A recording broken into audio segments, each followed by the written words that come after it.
All right. Hello, hello, hello. Good morning, good afternoon, good evening. Welcome down the security rabbit hole to another edition of the Down the Security Rabbit Hole podcast. This is Raph. That's Jim. That's James. And that way is Paul. You may recognize Paul from such podcasts as last one. Um, hey, it turns out. Hold on. Let me do let me do a lookup really quick. So, um, yeah. So I don't know like what you guys are doing, uh, or how much you guys are enjoying the show. Apparently, the answer is a lot because every episode gets has more weekly downloads than the previous. So that's kind of awesome. So let's keep going. I think maybe Paul has something to do with it, and if not, I'm going to go with that. Um, so As far as you know. as far as I know, I have no proof to the contrary. All right, here's where we're at. As a lot of good topics that we cover here do, we have an internal chat, and sometimes somebody says something. I'm like, "Ooh, that's a podcast." This one's James' fault. Okay, James started this conversation, and eventually we got to rolling in a manner that I said, you know what? No, we absolutely this needs to happen. James, why don't you set it up for us, and then we'll just we'll see what happens. Yeah, I think we mentioned we need to figure out how to get this thing so we can just take the text and dump it into one of those Google tools, and it'll create the podcast for us. But nobody wants to listen to that. So this was all about third-party risk management, and I was just starting asking the questions like, how do we really vet, the third parties when we look at some of the issues that we see out there? And some of it came up looking at a third party, and it was like, okay, here's the document. Oftentimes we get SOC'd too. We get these different documents. We might get a pen test report. And I don't know, it kind of triggered me to see a pen test report come back, and it was like one low finding. That was it. Like of this whole system, there was literally one finding. And I started asking the question, like, have we really gotten that good that we can't find anything on it? Like, we're actually securing that well? Or are the pen tests just not identifying a lot of things? I don't think I've ever done a pen test where there's only one. We can always find something. Yeah, and then that conversation somehow spiraled into, well, when we work with third parties, right? We've got all these third-party risk programs and requirements, and then you've got people accepting risk, and somebody's explaining it to somebody who doesn't understand what they're hearing, and the person explaining it is explaining it in a way that doesn't make sense to the other person. And I thought, who's built some third-party risk programs, I'm sure, in his time? Paul. I have. And years ago, I built one at a company that we would actually go on site to do risk assessments. And what was really interesting is our triage was 10 questions that a security person can ask 10 questions. I don't remember all of them, but like, do you have a named security executive who's responsible for your security program? Do you have security policies? Do you do a pen test? Whatever. I don't remember the 10 questions, but super high level. And it's amazing that people would either knock that out of the park and you're like, okay, they have a security program, not going to look there, not worried about that. Or they totally dork it and they answer the questions and you're like, wow, they have no idea. We are definitely going there. And then there were a few that were in the middle that were like, okay, let's ask them a few more questions. We're not sure. They kind of sound on the fence. But we had people that we would show up.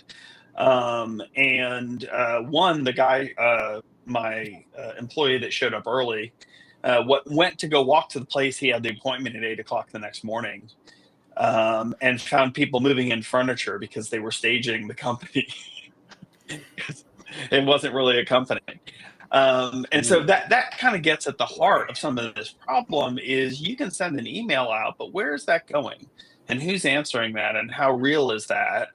And in our prep, somebody said, it's a point in time, which it is.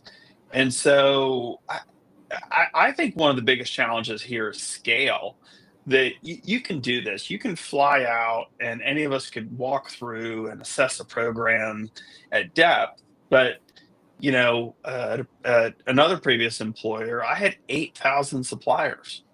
Like, how do I do that at scale? And even if you go off some subset of metrics. Yeah. So I 8,000 could talk for a long is not a time about joke. this. I have all kinds of thoughts on this. Well, Well, we get the scope issue too, right? I mean, when you think of like SOC 2, it's scoped to a certain area. When you think about a pen test, it could be scoped to a certain area. There's a lot of things that we look at to where we say, oh yeah, we've got this, but then we don't look at, well, what does that cover? Right. So then you start asking, like, what's the true value of that pen test report, that SOC report, whatever it may be, to actually saying, do we trust the company? Like, I guess it almost starts to come down to what are we actually trying to vet when we talk about third-party risk management? Because everybody says, oh, I mean, you look at sales drift, you look at some of these other things, and it's like, what about any of that would any third-party risk management stuff have found? That would be a really cool study.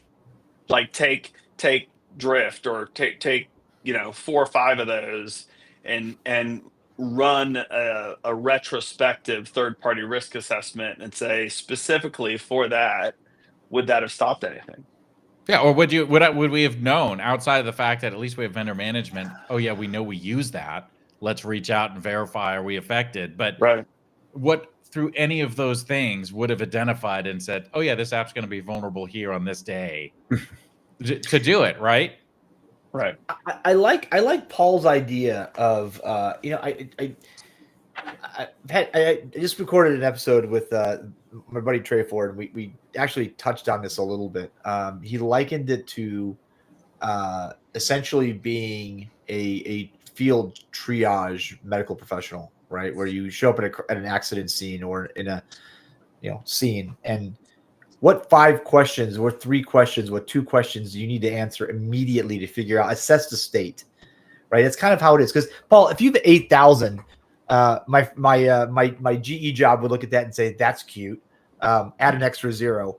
But even if you did like 10, because like, oh, well, let's do 10%, that's 800. Even if you did 2 a day, right? Which is impossible. And by the way, how big of a team do you need for that? And nobody's ever in the history of ever going to fund that. Okay, so this is totally out of balance on both sides, because a big company can't do 8,000 with any regularity or at any depth. Okay, and then you take a small company that, like, you take large financial institutions that they have teams that each person has like 4 suppliers that they just like watch, right? And so you can't get out from under the gaze of that, and so it's burdensome on both sides. And I'm just going to say it, every security person thinks they're smarter than every other security person. So you have like a 800 question or 1,000 question shared assessments who've been trying at this problem for years, bless their hearts. And everybody goes in and says, I used the SIG, but I changed question 231 because I wanted to. And you're like, okay, so you just blew up the whole thing. Like, seriously, you couldn't get a gauge on risk using the default questions? Like, I don't. Yeah, I mean, look, but go ahead, Jim. I was going to say, I know what you're going to say. Well, no, maybe I don't know, because I've had time to think.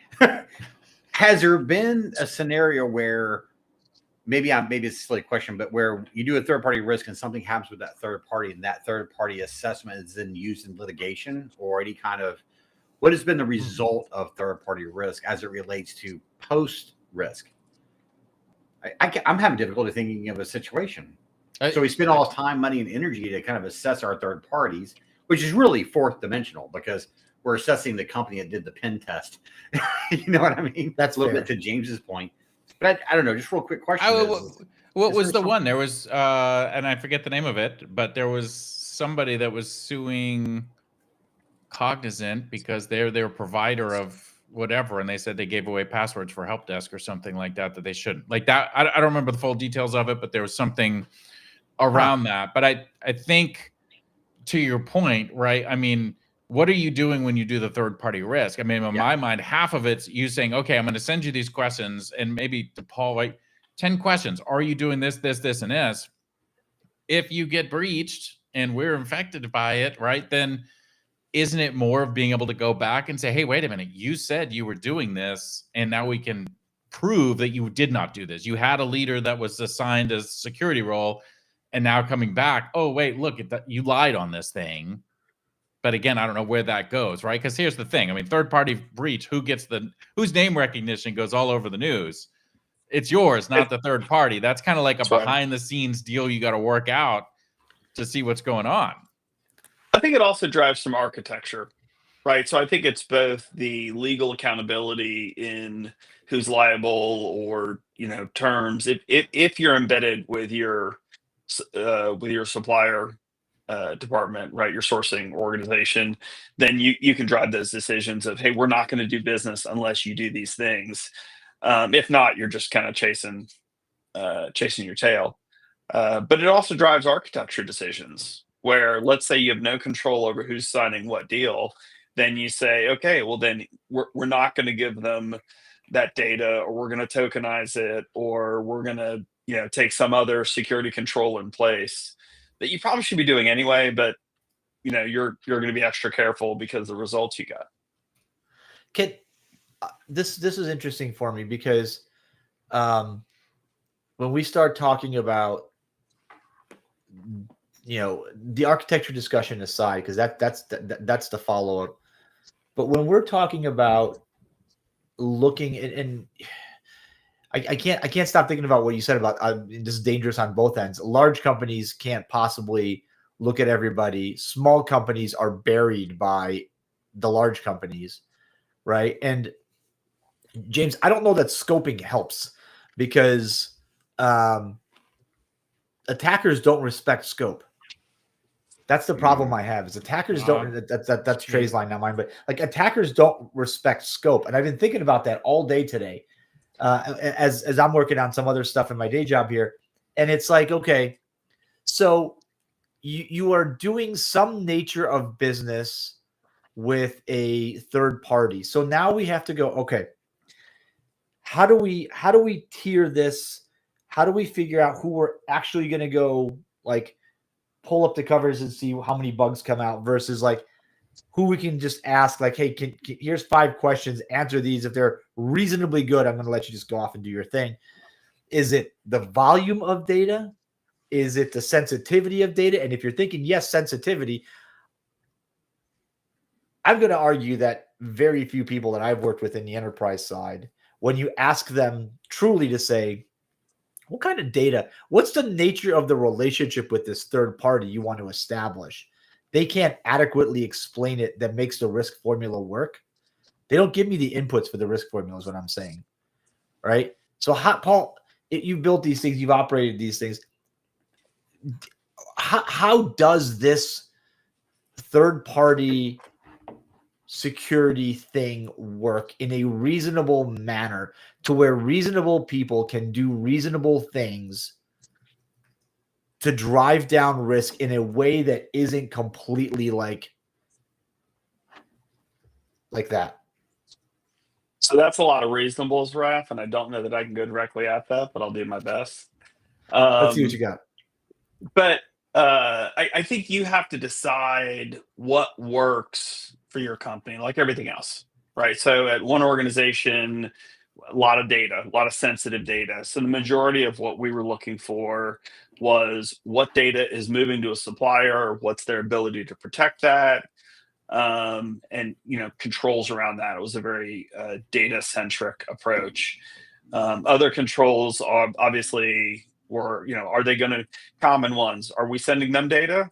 Are they coming inside our environment, right? And then driving controls out of that. So a lot of this, if done correctly, validates kind of which set of security controls a supplier has to adhere to, right? If you're a consultant who's coming in to help plan the holiday party for the company, then okay, I'm not that worried about your security environment. The chance of you creating a problem for me are pretty low.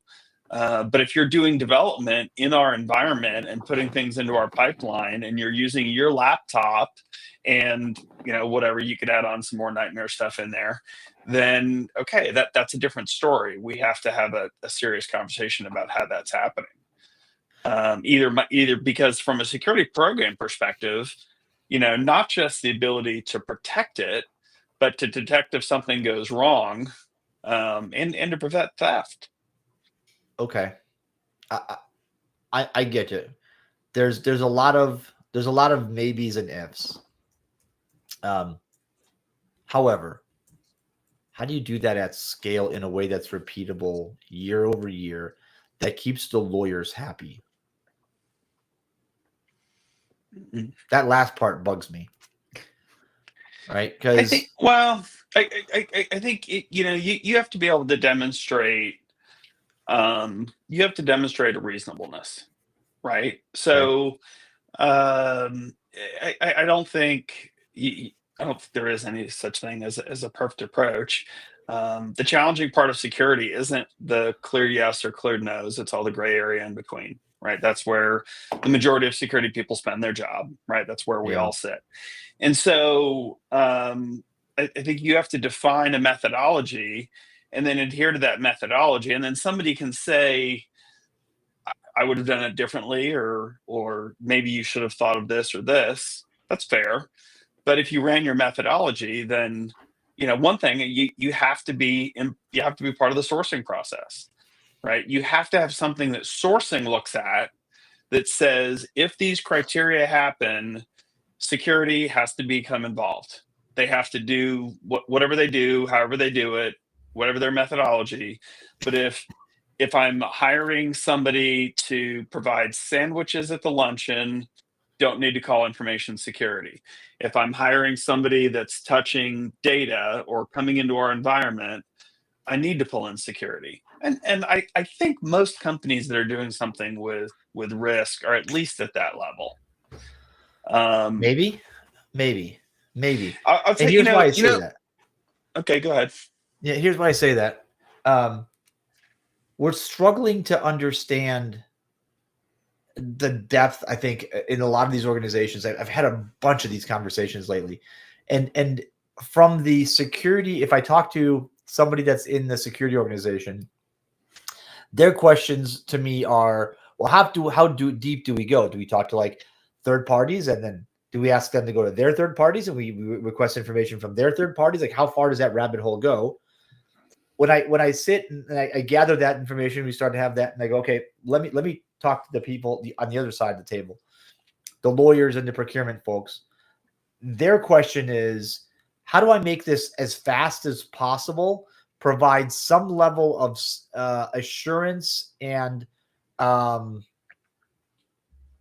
what's the word I'm looking for? I don't know how do you make me feel good about this thing just so I can move on, right? And they are not compatible those are not compatible conversations. There's not like there's one's trying to go super deep and get a lot of information when we can't do that at a large scale. The other one's trying to get as little and as quickly as possible, and so they're pulling in opposite directions. Well, I think that goes back to the value, right? And of what we're looking at. And just to comment, I put it in the chat here, but obviously people can't see that. My scoping thing was we are too scoped. I think if we don't realize it, right? Because you get a SOC that's scoped, you get a pen test that's scoped to something. And, we're not really looking at the whole picture. We're looking at whatever that person happened to look at for this thing. Now, obviously that's documented, but the question comes back, what are we really trying? I mean, it sounds like legal's trying to get a checkbox that says, hey, look, we want to be able, it's a compliance checkbox. Hey, we vetted these things. Security is actually saying, no, look, we really want to actually understand the security of this bit. But due to scalability and all that stuff, how are you going to do it? I mean, you get a pen test, great, but that all depends on the person that did the pen test, what they were given access to. Are they any good? Oh, they gave me static analysis of the web application. I mean, I looked at a web application that had SAS and DAS run against it with nothing found, but you do a manual assessment against it and it's a train wreck. Right. So, and it, depending on the person that does the manual assessment, there's a whole different, but organizations can't be sitting there saying, oh, I'm going to pen test all of my vendors. And again, right. You go broke. Right. You can't do it. And even if you get a SOC from all of them, even if you get these other pieces, you can't do it. But even then, we go back to that initial piece. What from any given breach out there, if we went and did a hindsight third-party review on it, would any third-party question catch that? And I don't think any of it would, because there's going to be flaws. Some people are less risky to deal with. Some people are more. Maybe that's all we're trying to, So gauge. so that's where so there've been some offshoots. So people have been trying to solve this for a long time, right? So I believe it was AWS, I think, was the first one to go, look, we're tired of all of you asking for our documentation. Here's the page. If you're a customer, come get it. Feel free to download it. We're not getting on the phone with all of you, right? And so other people have replicated that trust center kind of model. That does not work for smaller organizations, right? Well, you work for a smaller organization and some big company, and they're like, yeah, that's cute. You need to fill out our questionnaire, and we're going to put that into our process. But the other thing is, if you look at the services that scan the indicators, right? Let's take the indicator approach, the hygiene approach. And even some of those, well, there's, I think, some merit to that. But there's still context problems. Like if you work in an ISP and they're reporting that this huge block of IP space has a lot of badness in it, so your score is low. Well, yeah, that's my subscriber IP space. I don't know what they do. Like, stay away from there, or make it simpler. That's my guest network. That's why I have a guest network. So when people hop on in the lobby with something that's nasty, it's not on my environment. And so some of those do better than others at being able to call that out and pull it aside. But if you're just looking at a score, you're always going to have that context question. And cue the next episode on scorecard systems out there that we can purchase to rank ourselves. I don't want to get into that here because, good gracious. No, but Paul, I think you made a point though. You said Gonna make me drink. Right, that too. But you said that Amazon could say, Microsoft does this too, where they're like, hey, here's our documentation, here's our trust center, here's our SOC 2. If you don't like it, go away. Okay. But I think there's like 10 companies in the world that can do that. Everybody else gets force-fed as part of some legal agreement. You will fill out our third-party questionnaire. Here's 7,000 questions. And I know 2 companies that have 2 people that are full-time dedicated as part of the Office of Compliance, that their job is to fill out questionnaires. And then what they're trying to do is they're trying to like come up with a system that, and I keep hearing AI used, which is going to be even more hilarious when that happens. But like try to find the commonality behind them all, and then just so they can copy paste, so it's not always a custom answer. Because that's the problem too. Is as a vendor, right? I remember some of these questions. You're like, oh my god, this requires like 2 hours from 3 different departments to figure this out. Okay, so all right, I'm going to say this. I implemented a system for this. And again, it's not a panacea. Like everything else, AI, like you still have to have a human in the loop. You still have to look at it. You still have to make sure this is answering the actual question that was asked. But it cut the time it took to complete a questionnaire by like 85 or 90%. Right, because a lot of these questions are the same over. So I'd put it through. It would answer. Let's just say there's 100 questions. It would answer 100 of them, and then there'd be 15 or 20 that were change this a little bit, or it couldn't answer, or whatever that were unique.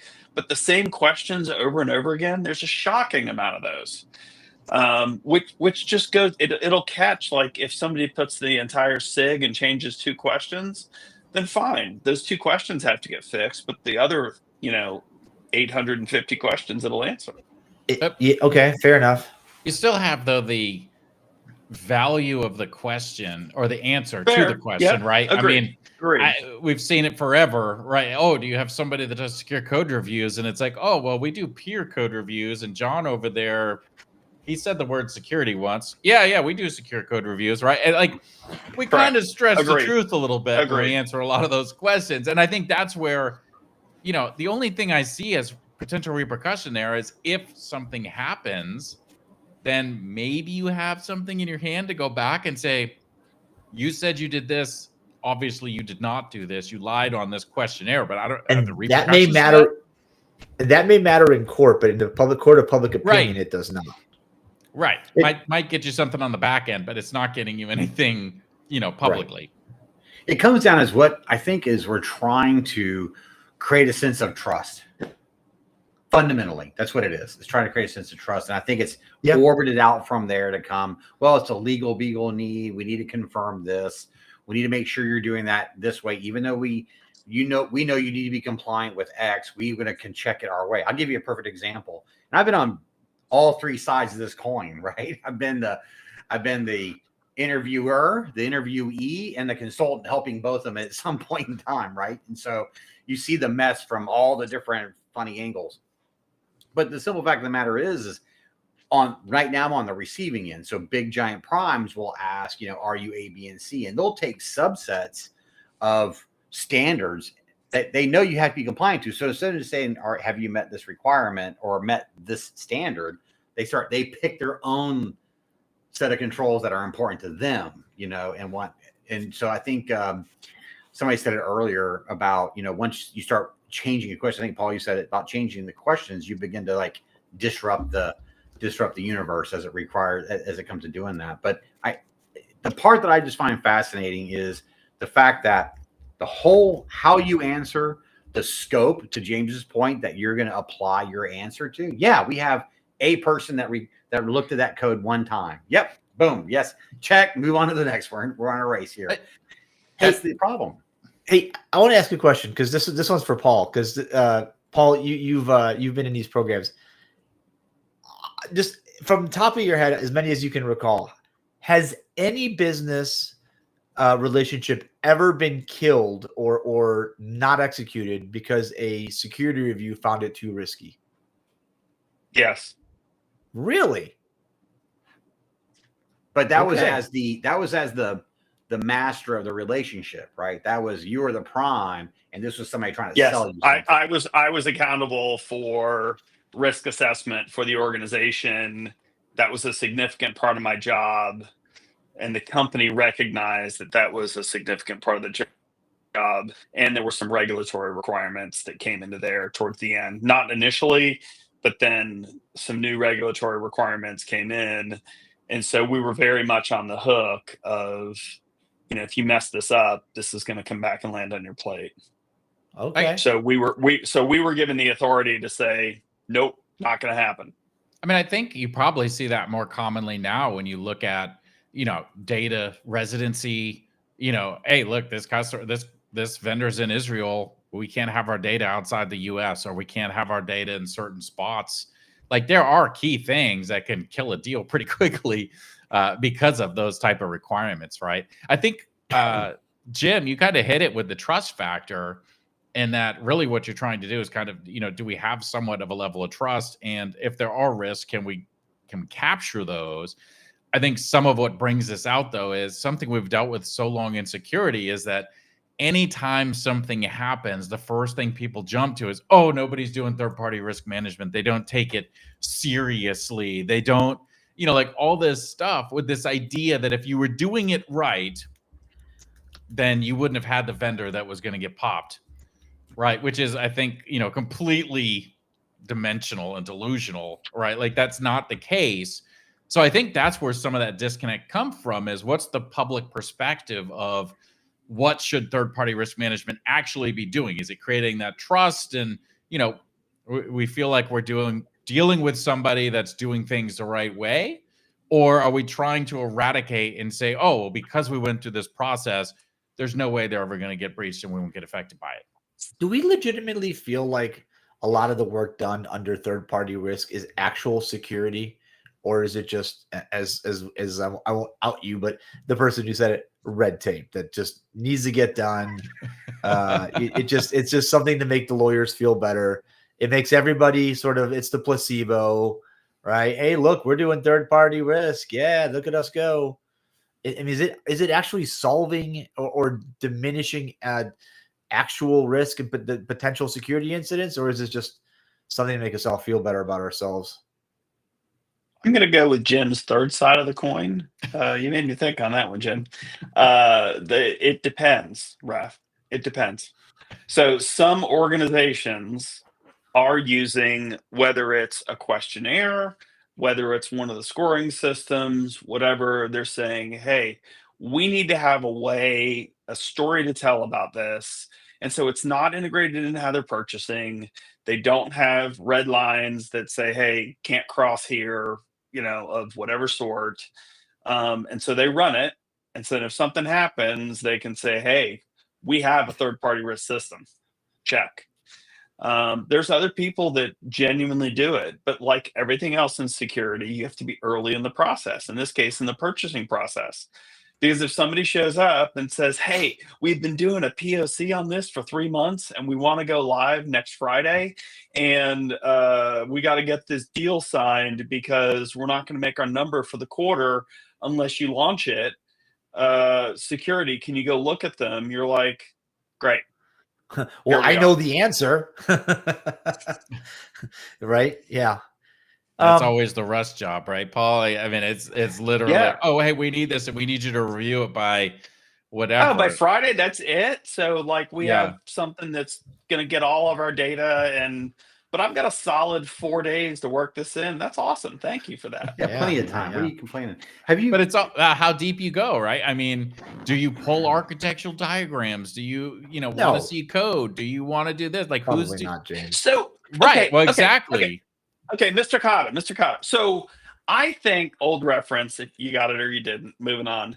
I think that, with security contracts, how many people have been in a negotiation for security contracts and the lawyers are going back and forth and you get pulled in and you're like, look, get the security person on the phone. And they're like, no. You're like, no, seriously, get the security person on the phone. The other security, your counterpart at the client or supplier, depending on wherever you are, you get on the phone, you like finish each other's sentences. It's like a 10-minute conversation. You've solved everything. And this thing's been going around for like a month and a half. Is third-party risk like that? Is it, we need two actual security people to have a conversation, whatever, reviewing maybe some preliminary data, to get over, hey, how are you doing this? Now, I had a question on this. Is that how we fix this to make it more real? If I may jump in, I think the challenge in some cases, it may become, you said it earlier, right? Every security person thinks they're the smartest security person in the security room full of security people, right?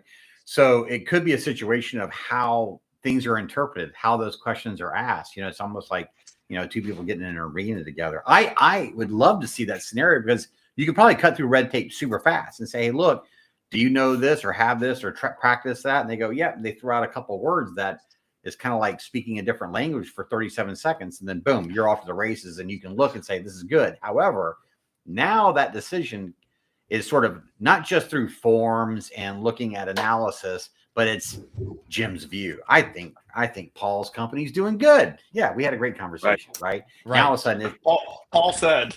Paul said, yeah, that worked really well, right? So I think in the big scope of things, I think that'd be perfect, quite frankly. But I don't know if people are willing to put themselves up for. Oh, can't be brutally do this.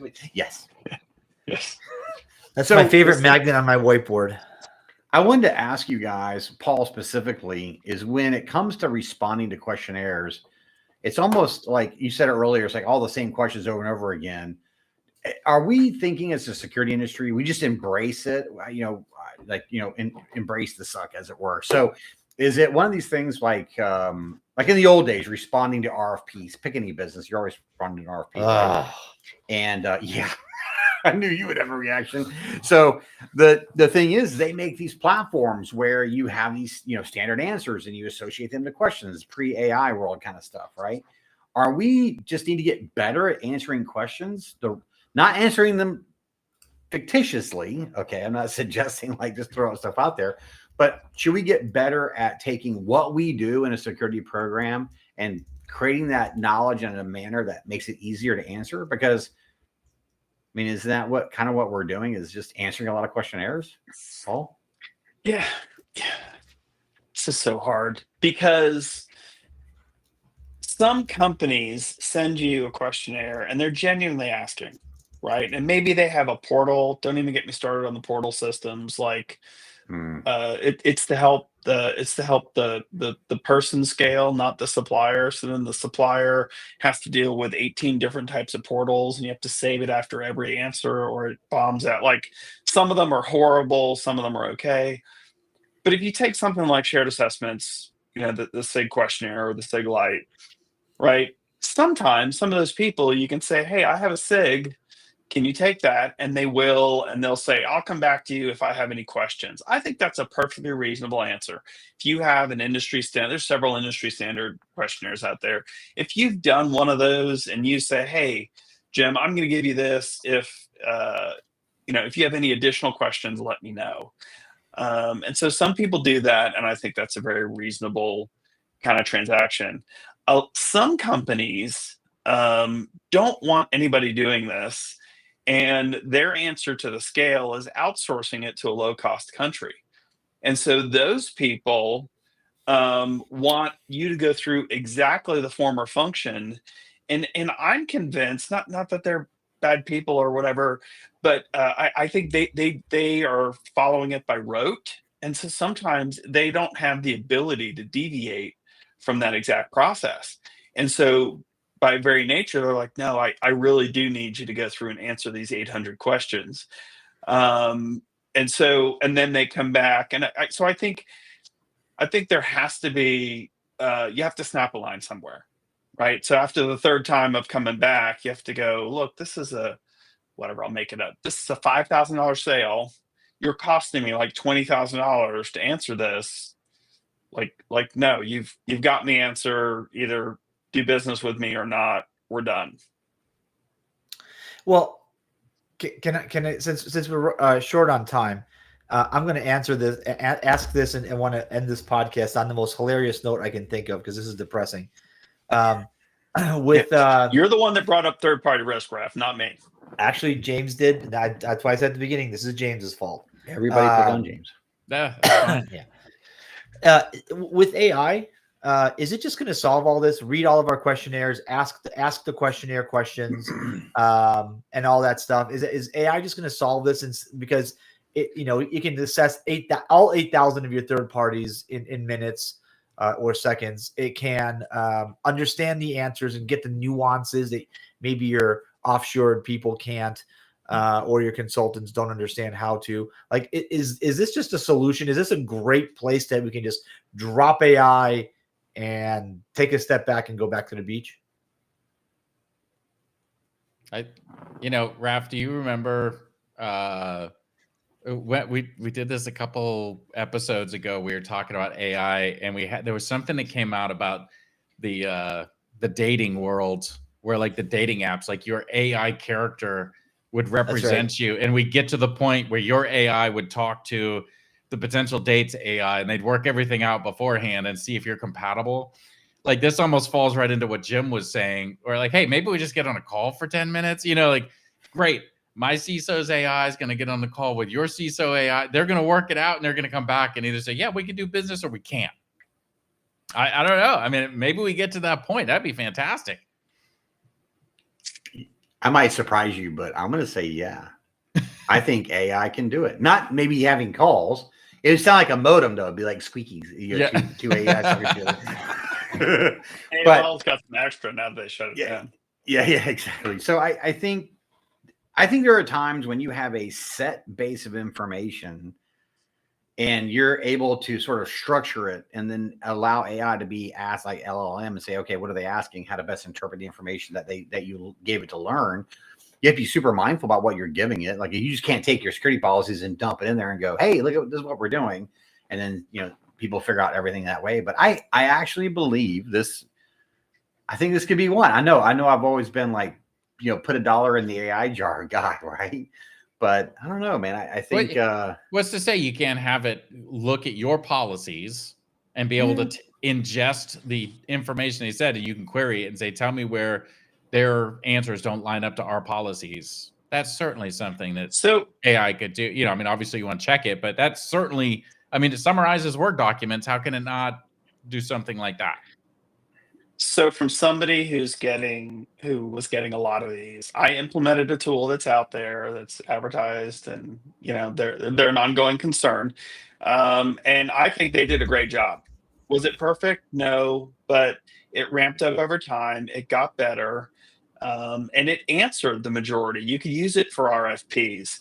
And I think that the one of the benefits there was we haven't even talked about the fact that your security team is the one who has to answer these a lot of times. And AI gives the opportunity for the sales team or for the business team who's out and staffed up going after RFPs to pull questions. And then if there's something like the small number of questions that the AI can't answer, those come to the security team and you say, hey, here's what that means. You give it an answer, and then they take that pre-approved answer. That's a way for the company to scale out in other roles outside the security team. So that's where, as a supplier to these larger companies, that's where you can relieve some of this burden, because those teams scale up and down depending on the customers they're going after. The security team stays static. So that's where the hope for AI is, I think.